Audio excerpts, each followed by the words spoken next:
부산의 어느 허름한 건물 2층, 활용파 사무실. 깨진 술병 파편들이 바닥에 흩어져 있고 뒤엎어진 책상과 의자들 사이로 5명의 남자들이 피투성이가 된 채 바닥에 쓰러져 있었습니다. 진짜 이건 말도 안 돼. 활용파 행동대장 박진수가 벽에 등을 기댄 채 간신히 중얼거렸습니다. 그의 코에서는 시뻘건 피가 흘러내리고 있었고 왼쪽 눈은 시퍼렇게 부어올라 제대로 뜨지도 못했습니다. 사무실 한가운데 어둠 속에서 한 남자가 천천히 걸어 나왔습니다. 평범한 청바지에 검은색 티셔츠를 입은 30대 후반으로 보이는 남자였습니다. 하지만 그의 눈빛만큼은 전혀 평범하지 않았습니다. 차갑고 날카롭고 마치 얼음처럼 냉정한 그 시선 앞에서 조폭들은 벌벌 떨 수밖에 없었습니다. 다시는 내 동생에게 손대지 마. 남자의 목소리는 낮고 조용했지만 사무실 안의 모든 이들에게는 죽음의 경고처럼 들렸습니다. 대체 이 평범해 보이는 남자가 누구길래 부산에서 손꼽히는 조직 활용파의 간부들을 이렇게 한순간에 제압할 수 있었던 걸까요? 그리고 그가 말한 동생은 대체 누구이며 무슨 일이 있었던 걸까요? 이 놀라운 이야기가 궁금하시다면 구독과 좋아요 버튼을 눌러주세요. 평범해 보이는 사람들의 숨겨진 이야기를 매일 전해드립니다. 알림 설정까지 해두시면 새로운 이야기를 놓치지 않으실 거예요. 그럼 이제 사흘 전으로 돌아가 보겠습니다. 부산 서면의 어느 편의점. 시계가 밤 11시를 가리키고 있었습니다. 대학생 김지은이 계산대에서 졸린 눈을 비비며 마지막 손님을 기다리고 있었습니다. 22의 지은이는 청순한 얼굴에 글래머러스한 몸매를 가진 여성으로 편의점에 들르는 많은 남성들의 시선을 받곤 했습니다. 하지만 지은이는 언제나 정중하면서도 선을 긋는 태도로 그런 관심들을 정중히 거절해왔습니다. 아가씨, 담배 한 갑 주세요. 굵직한 목소리와 함께 검은 정장을 입은 남자가 들어왔습니다. 30대 중반으로 보이는 그 남자는 이마에 깊은 흉터가 있었고 험상궂은 인상을 하고 있었습니다. 활용파 행동대장 박진수였습니다. 어떤 걸로 드릴까요? 지은이가 습관적으로 밝은 목소리로 물었지만 박진수는 담배에는 관심이 없었습니다. 그의 시선은 오로지 지은이의 얼굴과 몸매에만 고정되어 있었습니다. 아가씨 이름이 뭐예요? 죄송하지만 개인적인 질문은. 아, 그래요? 그럼 언제 일 끝나요? 커피라도 한잔 하죠. 박진수가 계산대에 팔꿈치를 올리며 몸을 기울였습니다.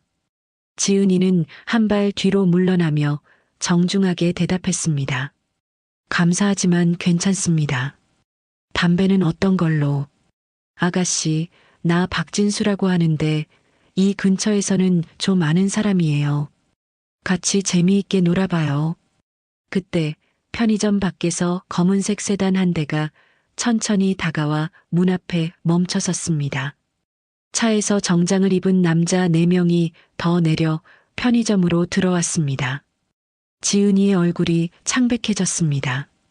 5명의 조폭들이 자신을 에워싸고 있다는 걸 본능적으로 알 수 있었습니다. 아가씨, 우리 형님이 커피 한잔 하자는데 그 정도 시간은 내줄 수 있죠? 부하 중 하나가 위협적인 톤으로 말했습니다. 정말 괜찮습니다. 전 알바생이라 함부로 나갈 수 없어요. 지은이가 목소리를 떨며 거절하자 박진수의 표정이 굳어졌습니다. 아가씨 참, 내가 좋게 말할 때 따라와요. 안 그럼. 바로 그때 편의점 앞에 노란색 택시 한 대가 급하게 브레이크를 밟으며 멈춰섰습니다. 택시에서 30대 후반의 남자가 황급히 뛰어내렸습니다. 평범한 청바지에 체크 셔츠를 입고 약간 구부정한 어깨로 걷는 평범한 택시기사로 보였습니다. 택시기사 김태준이었습니다. 태주는 편의점 안의 상황을 한눈에 파악했습니다. 어린 여성 하나를 5명의 건달들이 둘러싸고 있는 모습, 그 여성의 떨리는 목소리와 창백한 얼굴. 태주는 잠깐 주저했습니다. 조폭들과 마주치는 건 위험한 일이었습니다. 특히 자신에게는 지켜야 할 소중한 사람이 있었기에 더욱 그랬습니다. 태주는 심호흡을 한 번 하고 편의점으로 들어갔습니다. 실례합니다만, 무슨 일이신가요? 태준의 목소리는 조심스럽고 떨리는 듯 했습니다. 평범한 시민이 용기를 내어 끼어드는 모습 그 자체였습니다. 박진수가 짜증스럽게 태준을 쳐다봤습니다. 아저씨, 상관하지 마세요. 우리끼리 이야기하는 거니까. 하지만 저 여성분이 싫다고 하시는 것 같은데. 태준이 더듬거리며 말하자 조폭들이 킬킬 웃기 시작했습니다. 야, 이 택시기사 참 웃기네. 영웅놀이라도 하려고? 아저씨, 진짜 다치기 싫으면 그냥 가세요. 하지만 태준은 물러서지 않았습니다. 지은이를 바라보며 작게 고개를 끄덕여 안심시키려 했습니다. 바로 그때 멀리서 사이렌 소리가 들려왔습니다. 누군가 경찰에 신고를 한 것 같았습니다. 박진수가 혀를 차며 부하들에게 신호했습니다. 오늘은 여기까지. 아가씨, 우리 또 만날 거예요. 조폭들이 편의점을 나서며 박진수가 태준을 뚫어지게 쳐다봤습니다. 아저씨 얼굴 잘 기억해 둘게요. 그 말이 얼마나 섬뜩한 협박인지 태준은 누구보다 잘 알고 있었습니다. 그 다음날 오후 2시 부산 동래구에 위치한 대원택시 영업소. 김태준이 노란색 택시 옆에서 차량 점검을 하고 있었습니다. 3년째 택시 운전을 하면서도 그는 여전히 다른 기사들과는 조금 다른 면이 있었습니다. 차량 관리를 할 때나 손님을 응대할 때나 어딘지 모르게 절도 있는 모습이었습니다. 태준아, 어제 편의점에서 무슨 일 있었다며? 옆차 기사 최영수가 다가와 물었습니다. 50대 중반의 영수는 이 영업소에서 가장 오래 일한 베테랑이었습니다. 별일 아닙니다. 그냥 젊은 여성분이 곤란해하시는 것 같아서 한마디 했을 뿐이에요. 태준이 담담하게 대답했지만 영수는 걱정스러운 표정을 지었습니다. 야, 그런 일에 끼어들면 안 돼. 요즘 세상에 조폭들한테 찍히면 진짜 위험하다고. 바로 그때 영업소 입구로 검은색 세단 2대가 들어왔습니다. 차에서 정장을 입은 남자들이 우르르 내렸습니다. 박진수를 비롯해 활용파 조직원 6명이었습니다. 영업소 안의 분위기가 순식간에 얼어붙었습니다. 10여 명의 택시 기사들이 모두 작업을 멈추고 긴장한 채 상황을 지켜봤습니다. 박진수가 천천히 태준에게 다가왔습니다. 어제 편의점에서 참견했던 택시기사가 당신이죠? 태준은 공구를 내려놓고 조심스럽게 고개를 끄덕였습니다. 네, 맞습니다. 자, 아저씨. 우리가 뭐 하는 사람들인지는 대충 알겠죠? 앞으로 우리 일에 참견하지 마세요. 박진수의 목소리는 겉으로는 차분했지만 그 안에 담긴 위협은 누구나 느낄 수 있었습니다. 죄송합니다. 괜한 참견을. 태준이 고개를 숙이며 사과했습니다. 다른 기사들은 숨을 죽이며 이 상황을 지켜보고 있었습니다. 사과로 끝날 문제가 아니죠. 우리 형님한테 제대로 예의를 보여야 할 것 같은데. 부하 중 하나가 태준의 어깨를 거칠게 밀었습니다. 태준은 잠깐 흔들렸지만 아무 말도 하지 않았습니다. 그의 주먹이 살짝 굳어졌지만 이내 힘을 뺐습니다. 무릎 꿇고 사과해요. 박진수가 차가운 목소리로 명령했습니다. 영업소 안이 고요해졌습니다. 다른 기사들은 안타까운 표정으로 태준을 바라봤지만 아무도 나서지 못했습니다. 조폭들과 맞서는 건 너무나 위험한 일이었으니까요. 태준은 잠시 망설였습니다. 그의 머릿속에는 15년 전 부모님의 장례식에서 7살 지은이가 자신의 손을 꼭 잡고 울던 모습이 떠올랐습니다. 지은이만큼은 절대로 위험하게 할 수 없어. 태준이 천천히 무릎을 꿇었습니다. 죄송합니다. 앞으로는 절대 그런 일 없을 것입니다. 그 순간 영업소 안의 모든 기사들이 고개를 돌렸습니다.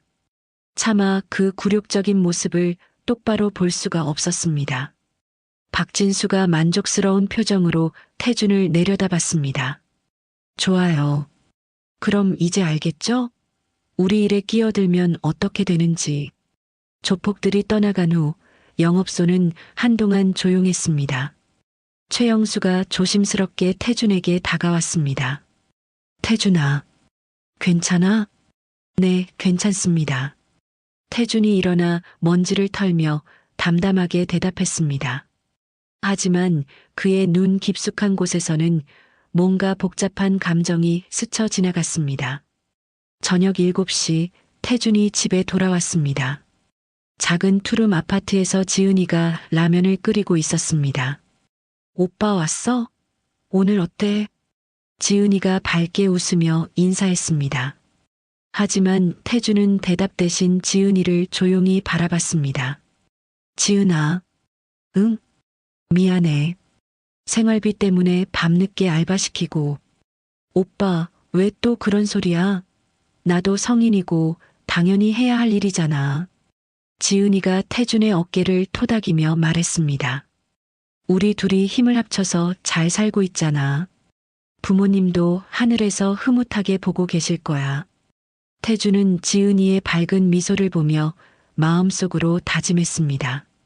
그래, 이 아이만큼은 절대로 지켜내야 해. 설령 내가 무릎을 꿇더라도. 하지만 태준은 아직 몰랐습니다. 박진수가 지은이에게 얼마나 깊은 관심을 갖고 있는지, 그리고 그들의 평범한 일상이 곧 큰 위험에 빠지게 될 거라는 사실을 말입니다. 이틀 후 밤 10시 30분 같은 편의점.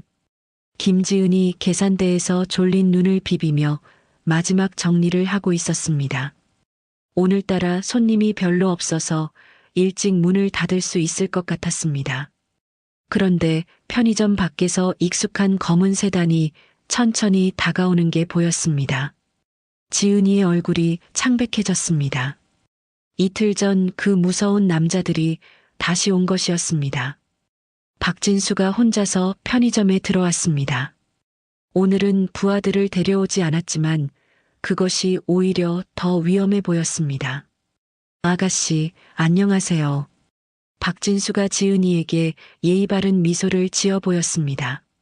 하지만 그 미소 속에는 뭔가 섬뜩한 것이 숨어 있었습니다. 죄송하지만 저희 곧 문 닫아야 해서. 지은이가 떨리는 목소리로 말했습니다. 아, 그래요? 그럼 빨리 얘기해야겠네요. 아가씨, 저번에 말했잖아요. 커피 한 잔 하자고. 정말 죄송하지만 전 그런 마음이 없어요. 그냥 일만 하고 싶거든요. 지은이가 단호하게 거절했습니다.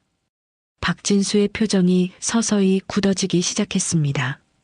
아가씨, 내가 누군지 모르는 것 같은데 이 근처에서 내 얘기 모르는 사람이 없어요. 그런 건 상관없어요. 전 그냥 평범하게 살고 싶거든요. 지은이의 목소리에는 확고한 의지가 담겨 있었습니다. 하지만 그것이 박진수의 분노를 더욱 자극했습니다. 평범하게? 아가씨 같은 미인이 편의점에서 밤늦게 알바하는 게 평범한 거예요? 나랑 같이 다니면 훨씬 좋은 생활 할 수 있을 텐데. 그런 생활은 원하지 않아요. 그 순간 박진수의 인내심이 한계에 도달했습니다. 이런 고집센 여자는 처음이네. 박진수가 계산대 너머로 손을 뻗어 지은이의 턱을 잡으려 했습니다. 하지 마세요. 지은이가 뒤로 물러나며 소리쳤습니다. 아가씨, 내가 좋게 말할 때 말 좀 들어요. 박진수가 계산대를 돌아 지은이에게 다가왔습니다. 지은이는 뒤로 계속 물러났지만 벽에 막혀 더 이상 갈 곳이 없었습니다. 제발, 그냥 가세요. 지은이가 간절히 애원했습니다. 바로 그때 편의점 앞에 노란 택시가 멈춰섰습니다. 태준이 택시에서 내려 편의점 안을 들여다봤습니다. 손님을 태우려고 잠시 들른 것이었는데 편의점 안의 상황이 심상치 않다는 걸 한눈에 알 수 있었습니다. 젊은 여성 한 명이 벽에 몰린 채 무서워하고 있고 정장을 입은 남자가 그녀를 위협하고 있었습니다. 태준의 머릿속에서 경보음이 울렸습니다. 또야. 태준이 재빨리 편의점으로 들어갔습니다. 실례합니다. 뭔가 문제가. 아, 택시 아저씨? 당신 또 왔네요? 박진수가 태준을 알아보고 비웃음을 지었습니다. 이틀 전에 무릎 꿇고 사과했으면서 또 참견하려고? 태준은 잠시 주저했습니다. 이틀 전에 굴욕이 떠올랐고 또다시 그런 일을 겪고 싶지 않았습니다. 하지만 지은이의 떨리는 모습을 보니 그냥 지나칠 수가 없었습니다. 죄송하지만 저 여성분이 싫다고 하시는 것 같은데요. 아저씨, 진짜 정신이 없네요. 박진수가 화가 나서 지은이에게서 돌아섰습니다. 그렇게 영웅놀이가 하고 싶어요? 박진수가 태준에게 다가가려는 순간 지은이가 옆으로 피하려다가 발을 헛디뎠습니다. 아! 지은이가 바닥에 넘어지면서 무릎이 바닥에 긁혔습니다. 괜찮으세요? 태준이 재빨리 지은이에게 다가가려 했습니다. 이런 골치 아픈 여자. 화가 난 박진수가 일어나려는 지은이의 뺨을 힘껏 때렸습니다. 아! 지은이가 다시 바닥에 쓰러지며 비명을 질렀습니다. 그녀의 하얀 볼에는 빨간 손자국이 선명하게 남았고 입가에서는 피가 흘러내렸습니다. 그 순간 태준의 눈빛이 완전히 바뀌었습니다. 이틀 전까지만 해도 겁에 질려 무릎을 꿇었던 그 온순한 택시기사의 모습은 온데간데 없었습니다. 대신 그의 눈 속에는 얼음장처럼 차가운 분노가 서려 있었습니다.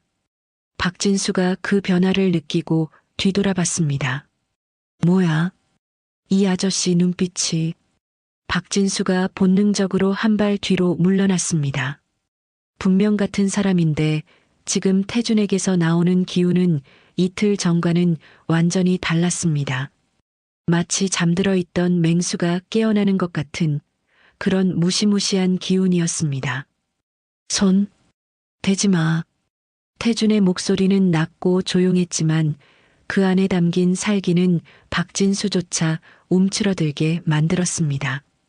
당신, 대체 뭐야? 박진수가 당황하며 물었습니다. 분명 이틀 전에는 겁쟁이였던 이 택시기사가 지금은 왜 이렇게 무서운 분위기를 풍기는 걸까요?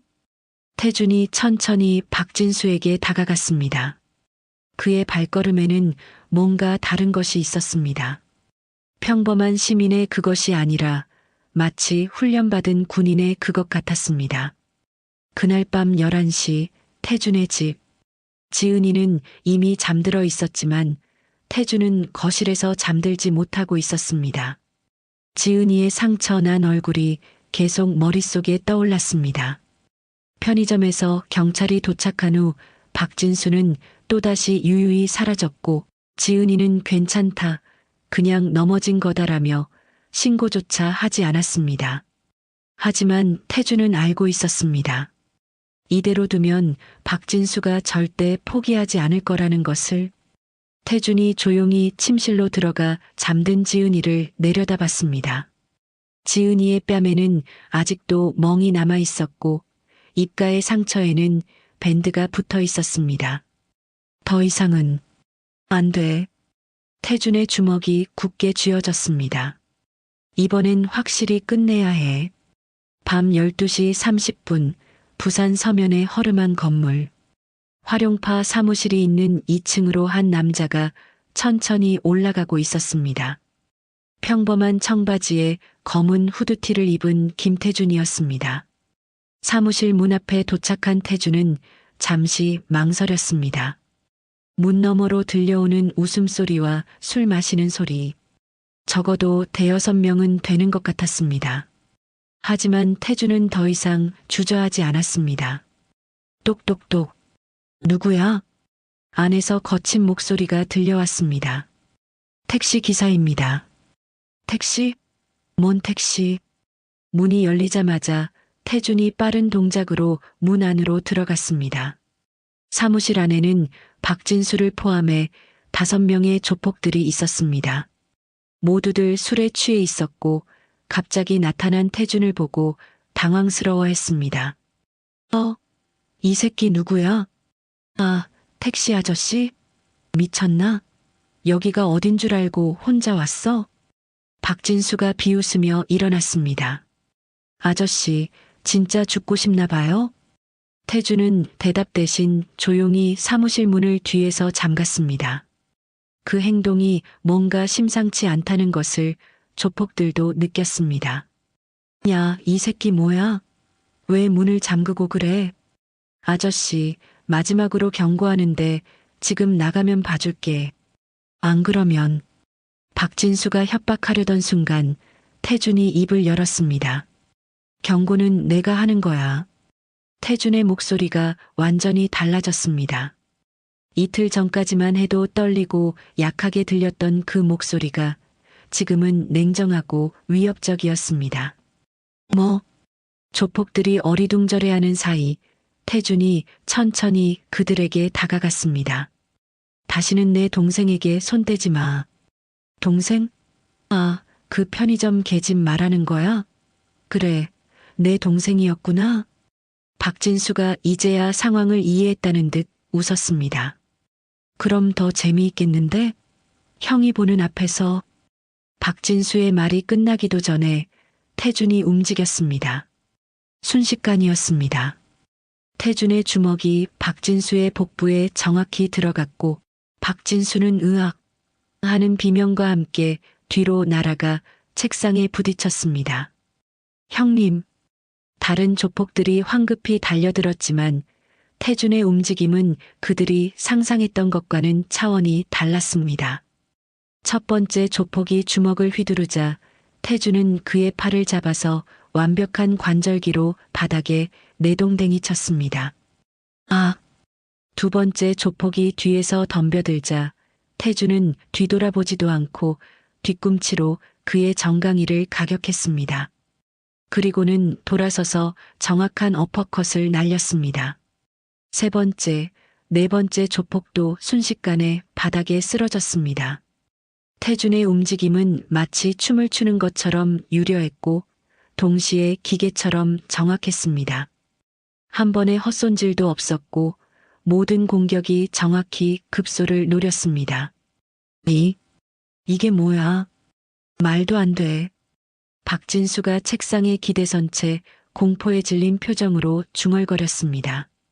불과 3분도 안 되어서 5명의 조폭들이 모두 바닥에 쓰러져 신음하고 있었습니다. 태주는 숨 하나 거칠지 않은 채로 박진수에게 천천히 다가갔습니다. 당신, 대체 뭐 하던 사람이야? 박진수가 떨리는 목소리로 물었습니다. 그건 중요하지 않아.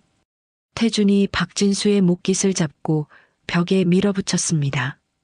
중요한 건 내 동생에게 다시 한 번이라도 접근하면. 태준의 눈빛이 얼음처럼 차가워졌습니다. 그때는 진짜로 가만두지 않겠다는 거야. 알았어요. 다시는 안 건드릴게요. 박진수가 공포에 질려 대답했습니다. 태준이 박진수를 놓아주고 문 쪽으로 걸어갔습니다. 하지만 문 앞에서 다시 돌아서며 말했습니다. 그리고 오늘 일은 아무한테도 말하지 마. 너희 체면에도 좋지 않을 테니까. 문이 닫힌 후 사무실에는 신음소리만 가득했습니다. 박진수가 바닥에 주저앉으며 중얼거렸습니다. 대체 저런 괴물이 왜 택시나 몰고 있는 거야? 그 다음날 오후 대원택시 영업소. 최영수를 비롯한 동료 기사들이 태준 주변에 모여 있었습니다. 태준아, 어젯밤 뉴스 봤어? 무슨 뉴스요? 활용파 조직원들이 병원에 실려갔다는 거야. 다들 얼굴이 엉망이 되어서 말이야. 영수가 흥미진진한 표정으로 말했습니다. 누가 그랬대요? 태준이 덤덤하게 물었지만 속으로는 긴장하고 있었습니다. 그게 말이야, 아무도 모른다는 거야. 조폭들이 입을 다물고 있어서. 그런데 말 안 되잖아. 저런 놈들이 맞고도 신고를 안 한다고? 바로 그때 영업소 입구로 검은 세단 한 대가 들어왔습니다. 하지만 어제와는 분위기가 달랐습니다. 차에서 내린 조폭들의 얼굴에는 온통 멍과 붕대가 감겨 있었습니다. 박진수도 코에 테이프를 붙이고 한쪽 눈이 시퍼렇게 부어올라 있었습니다. 기사들이 수군거리기 시작했습니다. 저게 뭐야? 저 조폭들 왜 저런 꼴이야? 누가 패버린 거 아냐? 박진수가 천천히 태준에게 다가왔습니다. 하지만 어제까지의 그 위협적인 모습은 온데간데 없었습니다. 오히려 조심스러워하는 기색이 역력했습니다. 저 택시 기사분. 박진수의 목소리도 어제와는 완전히 달랐습니다. 네. 태준이 태연하게 대답했습니다. 혹시 어젯밤에 우리 사무실에 온 사람이 당신 맞습니까? 영업소가 순간 조용해졌습니다. 다른 기사들이 무슨 소리인지 이해하지 못한 채 두 사람을 바라봤습니다. 무슨 말씀이신지 제발 솔직히 말해주세요. 당신이 우리를 그렇게 한 거 맞죠? 박진수가 간절한 표정으로 물었습니다. 태준은 잠시 망설이다가 작게 고개를 끄덕였습니다. 그 순간 박진수가 태준 앞에서 깊숙이 고개를 숙였습니다. 죄송합니다. 정말 죄송합니다. 영업소 안의 모든 기사들이 깜짝 놀랐습니다. 이틀 전까지만 해도 태준을 무릎 꿇게 만들었던 그 무서운 조폭이 지금은 태준에게 사과를 하고 있는 것이었습니다. 대체 무슨 일이야?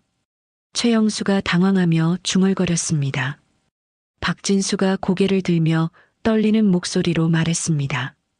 당신, 대체 뭐 하던 분이세요? 보통 사람이 아니잖아요. 태준이 한숨을 깊게 쉬었습니다. 이제 더 이상 숨길 수도 없는 상황이 되었습니다. 알고 싶어요? 네. 제발 말해주세요. 저희가 누구를 건드린 건지 알아야겠어요. 태준이 주변을 둘러봤습니다. 동료 기사들도 모두 호기심 어린 시선으로 자신을 바라보고 있었습니다. 해군이었습니다. 해군? 박진수가 되물었습니다. UDT 특전사였습니다. 그 말이 떨어지자 영업소 안이 완전히 조용해졌습니다. UDT, 해군 특수전전단, 대한민국 해군의 최정예 특수부대, 특전사요? 박진수의 얼굴이 창백해졌습니다. 네. 15년간 복무했고, 계급은 대령이었습니다. 대령? 이번에는 최영수가 깜짝 놀라며 소리쳤습니다. 태준아, 너 대령이었어? 특전사 대령? 다른 기사들도 믿을 수 없다는 표정으로 태준을 쳐다봤습니다. 평소에 조용하고 겸손했던 3년 동안 함께 일했던 그 동료가 대한민국 해군 특수부대 대령 출신이라니. 박진수가 더욱 깊이 고개를 숙였습니다. 죄송합니다. 정말 죄송합니다. 몰라봤습니다. 이제 알았으니까 됐어요. 다시는 우리 동생에게 접근하지 마세요. 태준의 목소리는 여전히 조용했지만 그 안에 담긴 위력은 이제 모두가 느낄 수 있었습니다. 네, 절대로 그런 일 없을 겁니다. 박진수가 몇 번이고 고개를 숙인 후 급히 사무실을 떠났습니다. 조폭들이 떠난 후 영업소는 한동안 조용했습니다. 최영수가 조심스럽게 입을 열었습니다. 태준아, 그럼 왜 택시를? 동생이 있어서요. 태준이 간단히 대답했습니다. 부모님이 일찍 돌아가셔서 7살 때부터 제가 키웠거든요. 군에 있으면 동생을 제대로 돌볼 수 없어서 전역했습니다. 기사들의 표정이 숙연해졌습니다. 대령 계급까지 올라간 특전사가 어린 동생을 위해 모든 것을 포기하고 택시를 몰고 있다니.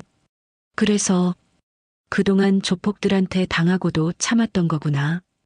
영수가 이제야 이해했다는 표정으로 말했습니다. 정체가 들킬까 봐서. 태준이 고개를 끄덕였습니다.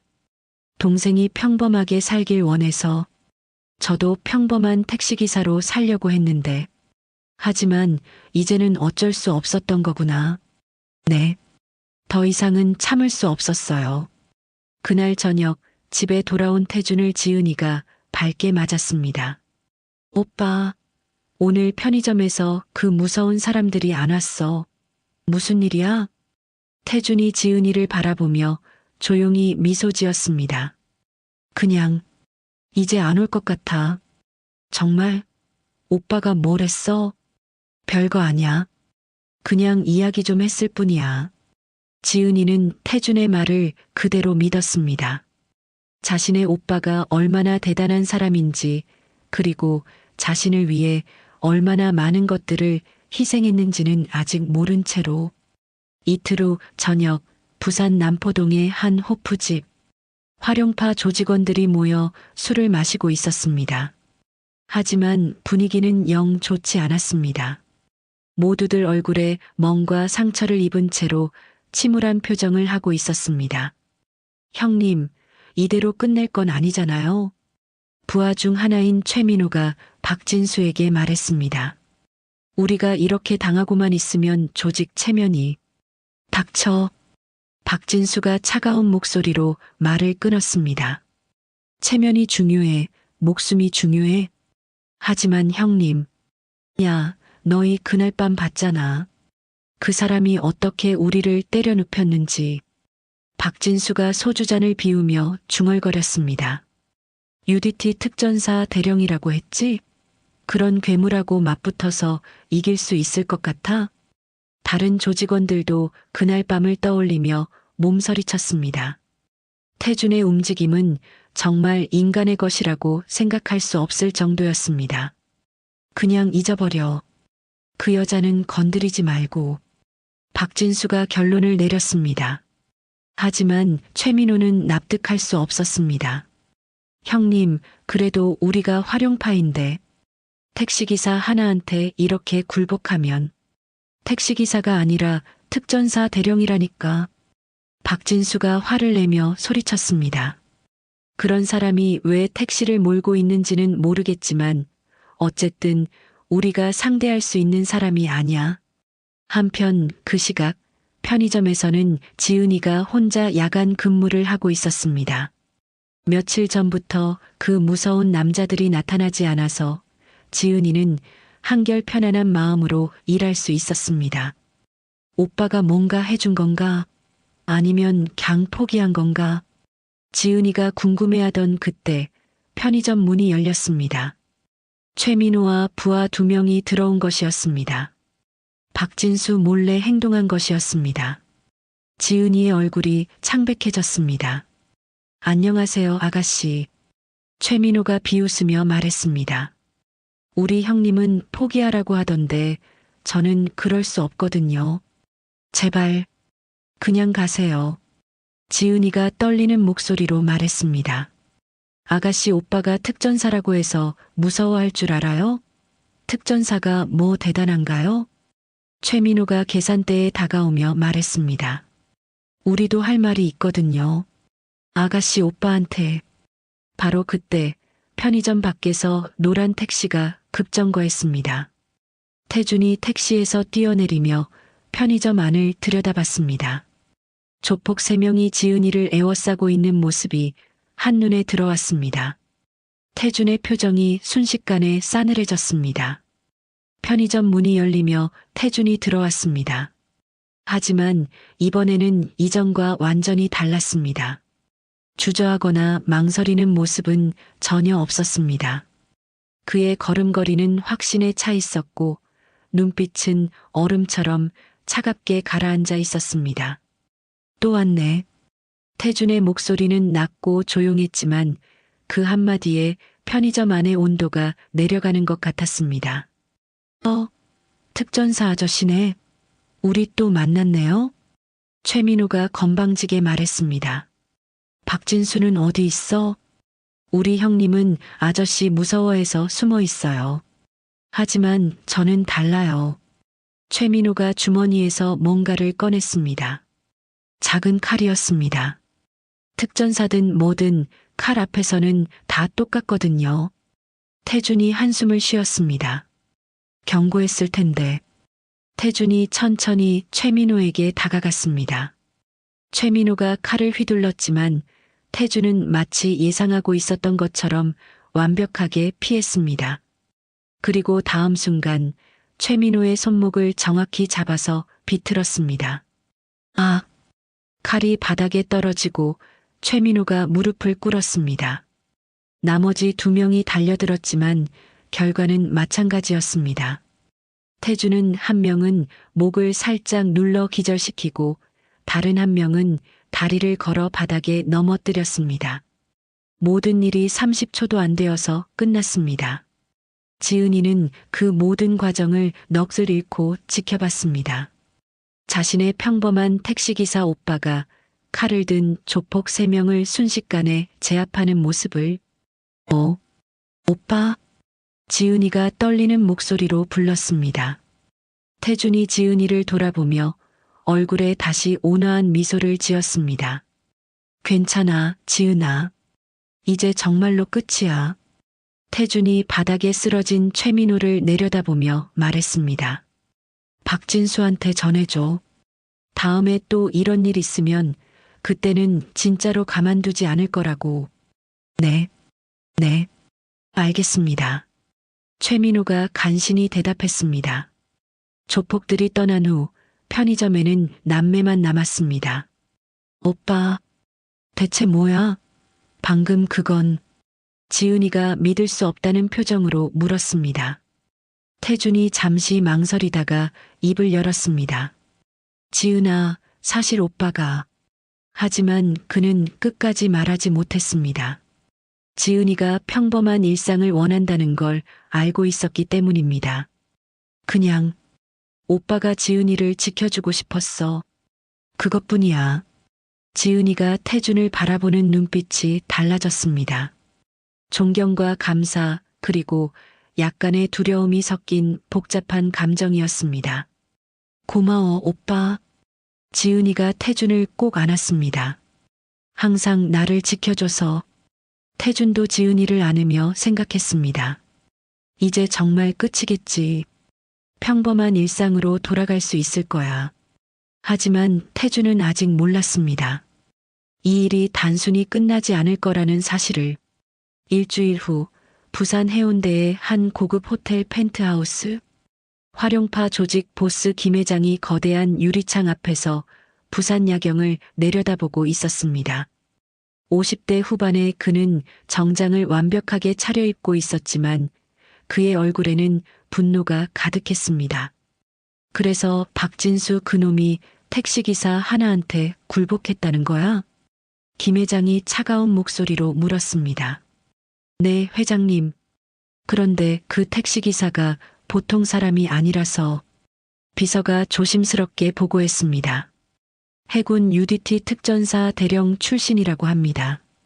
특전사든 뭐든 우리 조직이 개인 한 명한테 이렇게 당할 수는 없어. 김 회장이 유리창을 주먹으로 쳤습니다.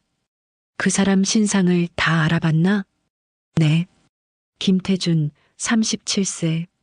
15년 전 부모 교통사고 사망 후 7살 여동생과 단둘이 살고 있습니다. 3년 전 전역 후 택시 운전을 하고 있고 여동생이 있다고? 김 회장의 눈빛이 차가워졌습니다. 네. 김지은, 22살. 대학생이면서 편의점에서 알바를 하고 있습니다. 좋아.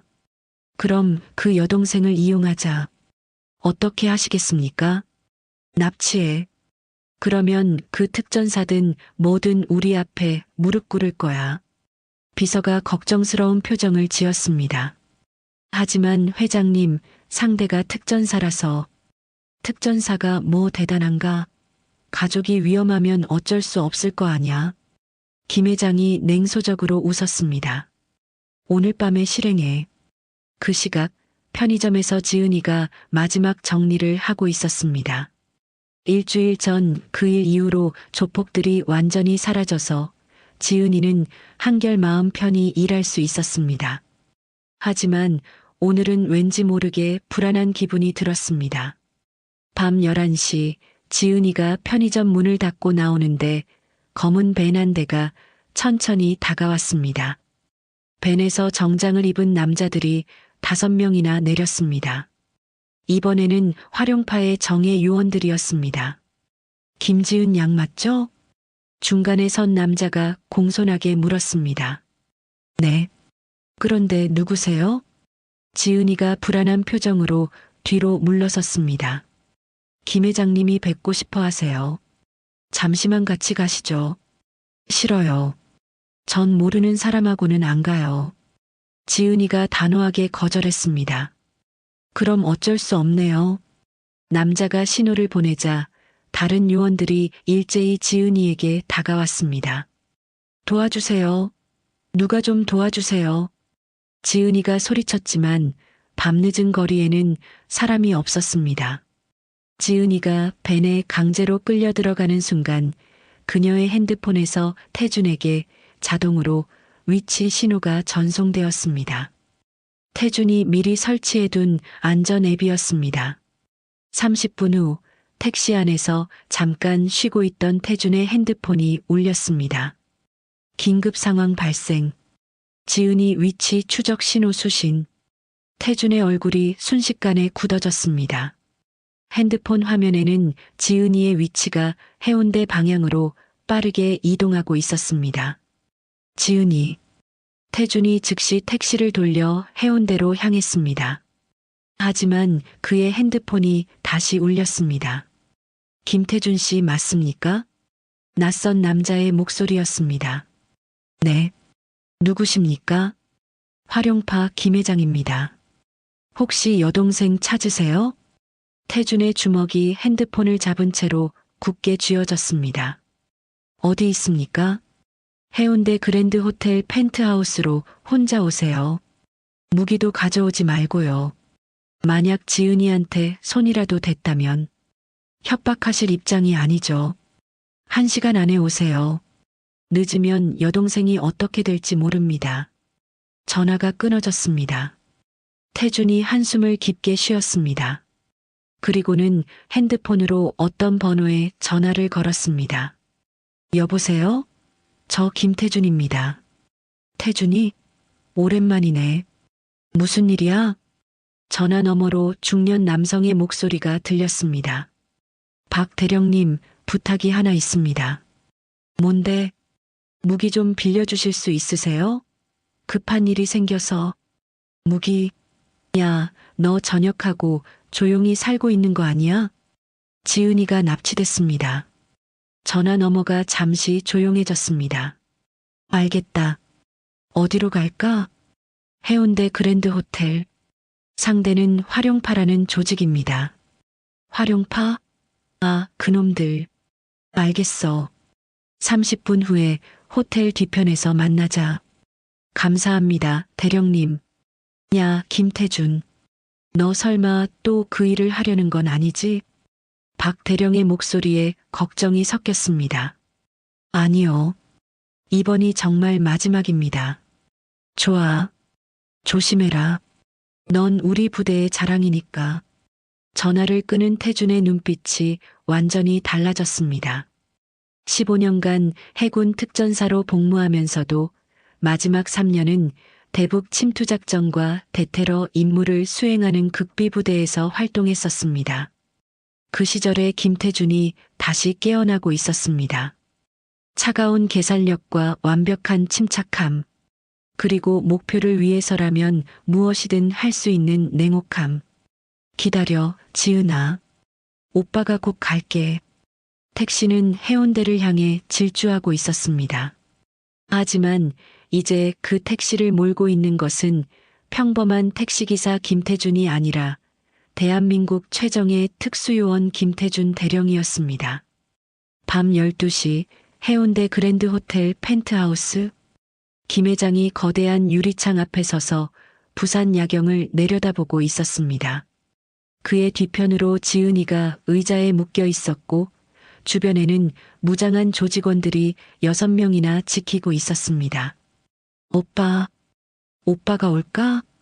지은이가 불안한 표정으로 중얼거렸습니다. 당연히 올 거야, 아가씨. 형이 동생을 사랑하는 마음은 다 똑같거든. 김 회장이 냉소적으로 웃으며 말했습니다. 바로 그때 펜트하우스 문이 조용히 열렸습니다. 김태준이 손을 들고 천천히 들어왔습니다. 평범한 청바지에 검은 셔츠를 입은 모습이었지만 그의 눈빛은 예전과 완전히 달랐습니다. 차갑고 냉정하며 마치 사냥감을 노리는 맹수 같았습니다. 지은아, 괜찮아? 태준이 지은이를 확인한 후 김 회장을 똑바로 바라봤습니다. 김 회장이군요. 김태준 대령님 직접 와주셔서 고맙습니다. 김 회장이 비꼬듯 말했습니다. 조건이 뭡니까? 간단해요. 우리 조직에 들어와서 일하세요. 특전사 출신이면 쓸 곳이 많거든요. 태준이 고개를 저었습니다. 거절합니다. 그럼 여동생이 어떻게 될지 아시겠죠? 김 회장이 신호를 보내자 조직원 하나가 지은이에게 칼을 겨누었습니다. 오빠, 나 때문에 그러지 마. 지은이가 눈물을 흘리며 소리쳤습니다. 태준의 주먹이 굳게 쥐어졌습니다. 좋습니다. 대신 조건이 있어요. 뭔데요? 지은이를 먼저 풀어주세요. 그럼 제가 순순히 따르겠습니다. 김 회장이 잠시 생각하더니 고개를 끄덕였습니다. 좋아요. 하지만 먼저 무릎부터 꿇으세요. 예의를 보이고. 태준이 천천히 무릎을 꿇는 순간 그의 손이 재킷 안쪽으로 들어갔습니다. 잠깐 뭐하는? 김 회장이 말하기도 전에 태준이 번개처럼 움직였습니다. 그의 손에는 소형 권총이 들려 있었습니다. 박 대령이 건네준 무기였습니다. 다들 움직이지 마. 태준의 목소리는 얼음처럼 차가웠습니다. 총? 김 회장이 당황했습니다. 몸수색 안 했나요? 전문가를 상대할 때는 더 조심해야죠. 태준이 총을 김 회장에게 겨누며 말했습니다. 지은이 먼저 풀어주세요. 이 새끼가... 쏴. 김 회장이 소리쳤지만 조직원들은 움직일 수 없었습니다. 태준이 김 회장을 인질로 잡고 있었기 때문입니다. 태준이 지은이에게 다가가 밧줄을 풀어주었습니다. 지은아, 저기 문 뒤로 피해 있어. 하지만 오빠, 빨리. 지은이가 문 뒤로 숨는 순간 조직원들이 일제히 움직였습니다. 하지만 태준의 움직임은 그들을 완전히 압도했습니다. 총을 한 발 쏴서 천장을 맞춘 후 그 소음에 놀란 첫 번째 조직원을 팔꿈치로 기절시켰습니다. 두 번째 조직원이 총을 뽑으려 하자 태준이 그의 손목을 잡아 비틀어 무력화시켰습니다. 세 번째, 네 번째 조직원도 순식간에 바닥에 쓰러졌습니다. 모든 것이 1분도 안 되어서 끝났습니다. 김 회장이 공포에 질려 벽에 붙어 있었습니다. 이제 말해보세요. 태준이 김 회장에게 총을 겨누며 말했습니다. 15년 전 김철호 부부 교통사고. 그거 우연이 아니었죠?